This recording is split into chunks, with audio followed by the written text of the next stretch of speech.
والذين كفروا لهم نار جهنم لا يقضى عليهم فيموتوا ولا يخفف عنهم من عذابها كذلك نجزي كل كفور۔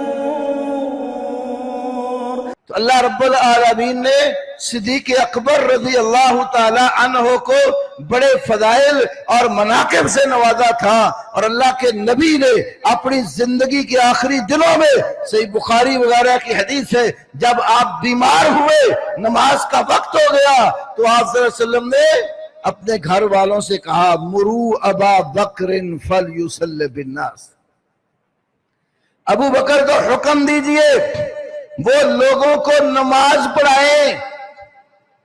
امی عائشہ کہنے لگی یا رسول اللہ میرا باپ تو بڑا نرم دل ہے، آپ کی بیماری کے عالم میں مصلی پہ کھڑا نہیں ہو سکے گا، کسی اور کو کہہ دیں۔ تو رسول پاک نے فرمایا کہ نہیں، مرو ابا بکر فلیصلی بالناس، ابو بکر کو حکم دیجئے وہ لوگوں کو نماز پڑھائیں۔ تو اللہ کے نبی صلی اللہ علیہ وسلم کے اس بیماری کے ایام میں صدیق اکبر کو نبی علیہ السلام نے اپنے مصلی کا وارث بنایا۔ اس موقع پر کسی بھی فرد نے یہ اعتراض نہیں اٹھایا حق تو کسی اور کا ہے تو بکر کو کیوں آگے لا رہے ہو۔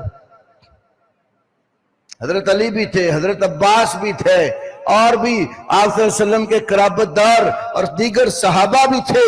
تمام قرابت داروں اور صحابہ کے ہوتے ہوئے حکم دیا میرے مصلی پر کھڑا ہو کر سارے لوگوں کا امام ابو بکر صدیق بنے۔ پھر صدیق اکبر نے مصلی پہ کھڑے ہو کر نماز شروع کی۔